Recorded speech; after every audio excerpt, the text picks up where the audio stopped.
Welcome to the Hospital Finance Podcast, your go-to source for information and insights that can help you protect and enhance revenue at your hospital. And now, the host of the Hospital Finance Podcast, Michael Passanante.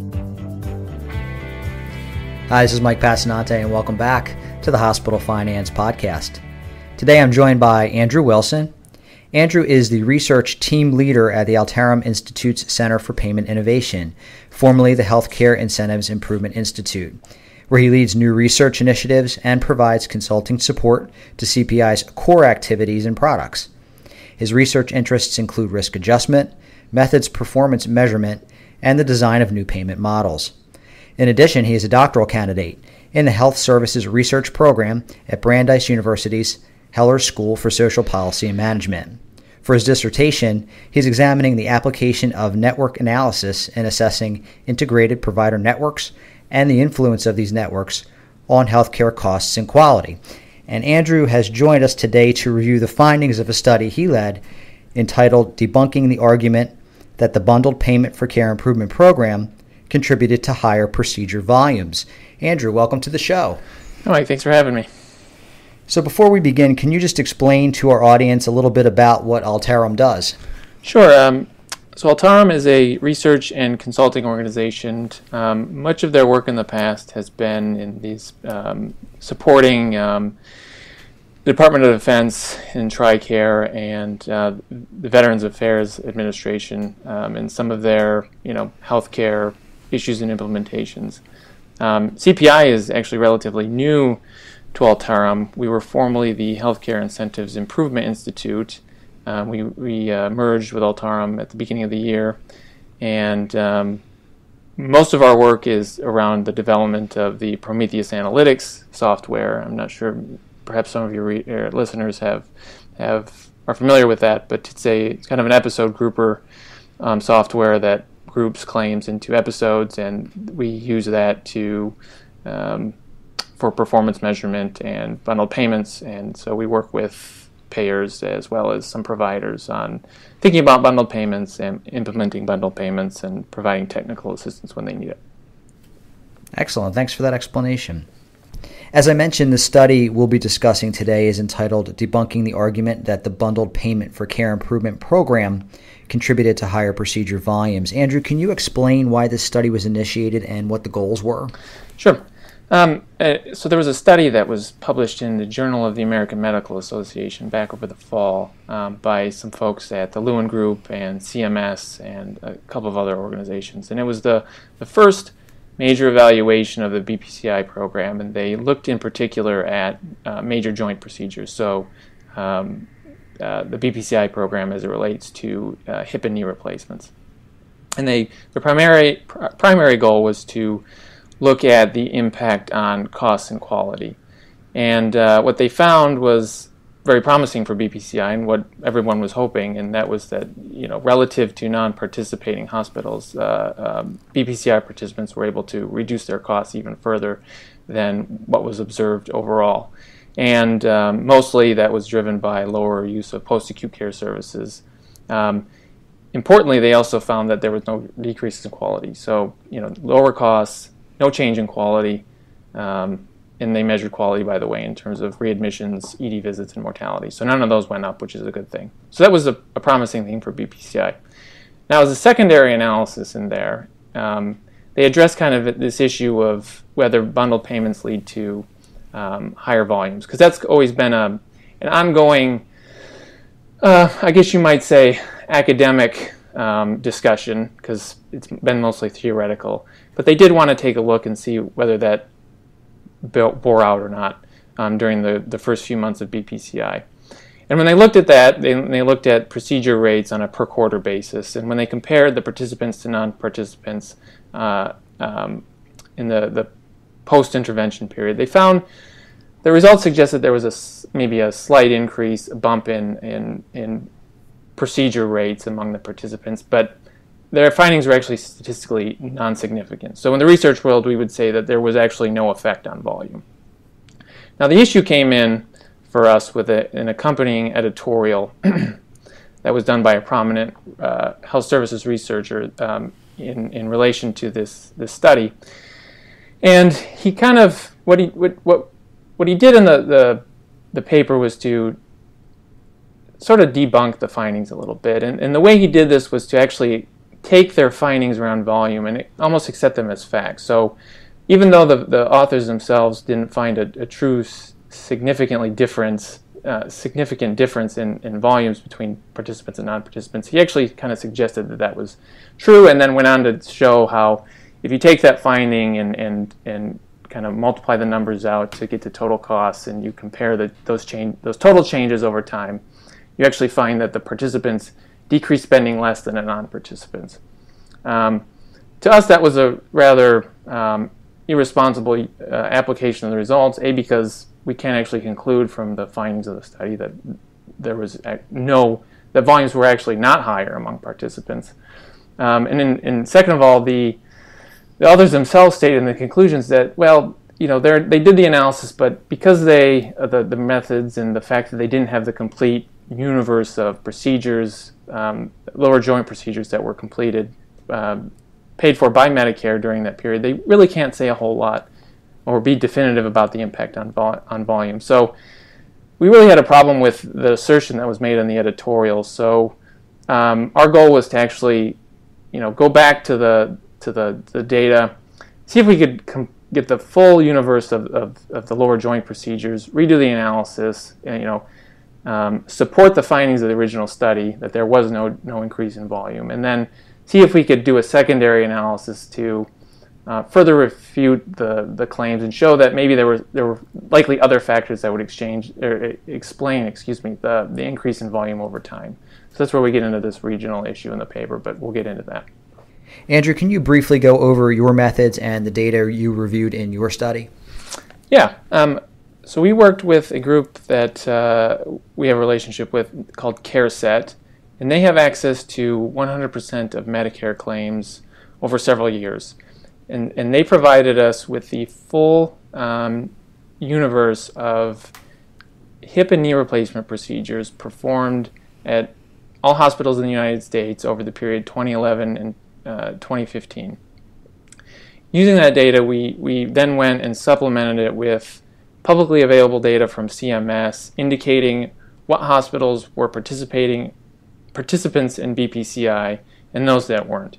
And so using that data, we then went and replicated the analysis of the original study, so looking at changes over time between participants and non-participants in the number of procedures that they performed, and then compared those changes to see if there was any difference between them. So, if the change was greater among participants than non-participants, it would suggest that there was a higher volume.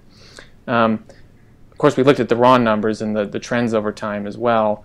And then as a secondary analysis, to kind of get at this idea that to buttress the findings, or what we hope to be the findings, that there was no change in volume, that we could potentially explain the higher volumes over time overall by some regional factors, and show that it was these regional demographic and market trends that was actually driving these increases in volume over time, and not the BPCI program itself. So, revisiting the analysis of the JAMA paper, and then trying to buttress our analysis with some further data. Andrew, can you tell us what you found the effect of BPCI to be on hospital level volumes?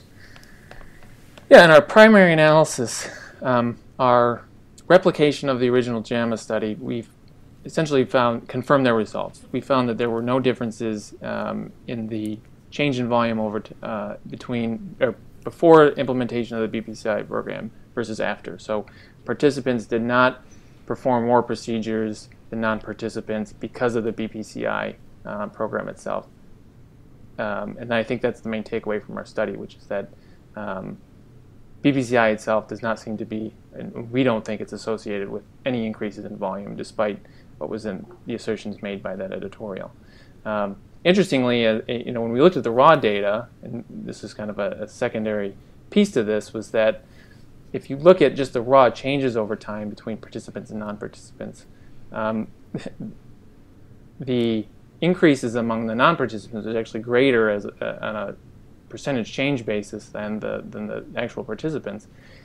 And even when you go down further on a year-by-year level, we actually saw that from in the final years of our data that procedure volumes actually decreased a little bit among participants. So there clearly and definitively we cannot attribute any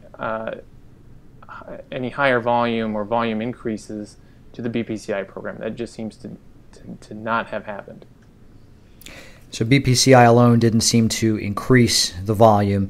Were there any other regional factors or other factors associated with volume increases that you did see? Yeah, and this was the secondary piece to our analysis, because we wanted to illustrate that probably what we're seeing are broader demographic and market trends. So when we looked at the association of some of these factors with changes in volume over time, and by the way, we looked at this at a regional level, not at the hospital level, we did find some interesting results. So we found that, as you might expect, higher or increases in the number of Medicare beneficiaries, but particularly fee-for-service beneficiaries in the area, was contributed to higher volumes. You would expect that because higher demand. We found that greater competition was associated with more procedure volumes or greater procedure rates. The number of facilities in an HR was associated with higher procedure rates. And interestingly, the Medicare penetration, Medicare Advantage penetration in a region was associated with lower procedure rates. And then finally, we found that greater minority populations in an area was associated with a lower procedure rate, or a change in procedure rates over time. I want to drill in on something you just said in your previous response. You found that hospital referral regions with high competition actually have a larger number of lower joint procedures. Can you give us some insight into why that may be? Yeah, and I have two kind of theories that I think about this here. And this is actually a question we've been asked a lot, and it's kind of one of the more slightly interesting aspects of the study and our findings. The first piece to this, I think, is this idea of competitive pressures in a market, and what has been termed in the past maybe as the medical arms race. So, as hospitals compete aggressively with each other in an area, there's been a tendency to be the go-to hospital, or to offer the services that everybody that is in demand and kind of makes you that go-to place. So hospitals adopt technologies and offer service lines to sort of compete with one another to draw in patients. But once they get those service lines and those technologies in place, then there's got to be some effort to justify having those and provide the revenues for devoting the resources to those service lines. So I think those competitive pressures to both offer the service lines, but then have to justify providing them, leads to some aggressive activities to boost procedure rates and volumes over time. And we've seen this on a lot of aspects. Literature shows, greater competition leads to greater adoption of technologies, and for example, robotic surgeries. We know that in areas with greater competition, there's both greater adoption of robotic surgery, and then as a result, greater use of robotic surgery. So, so that confirms with all sorts of previous literature. The second piece of this, I think, is this idea of supply-sensitive care. It's very related to what I just mentioned. So the more supply of services in an area, the greater use of those services. The Dartmouth Atlas has shown this repeatedly over time. Areas with more specialists tend to use much more specialty care. The same applies in this case, likely with joint replacements. The more hospitals provide joint replacement services, the more they're going to get used in those areas. So that's just the way, something we've witnessed over time in a lot of different areas, and I think joint replacements are just as much a supply-sensitive sort of service as plenty of other things. So it follows along with that line of reasoning. Andrew, are there any other final thoughts you'd like to mention about the study? Yeah, I think one of the things we haven't talked much about is that I think our findings show that BPCI itself hasn't contributed to volumes. It addresses this lingering question about this ongoing question we've had about, the impact of bundle payments on volume. But I don't want this to be taken as the final word. Clearly, BPCI has an effect on volume, but we're still kind of early in the episode in bundle payment space, and we shouldn't. It's just something we should continue to keep our eye on. I think it's. I've always been a little bit skeptical of this volume question and the ability of bundle payments to lead to higher volumes.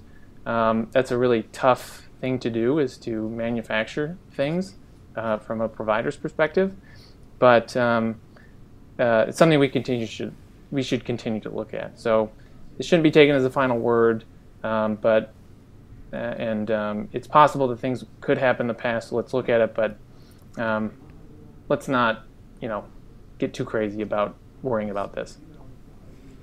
Andrew, it was great information. Thanks for taking some time to explain your study to us and helping us understand more about the effect of BPCI on procedure volumes. Thank you, Mike. It's a lot of fun.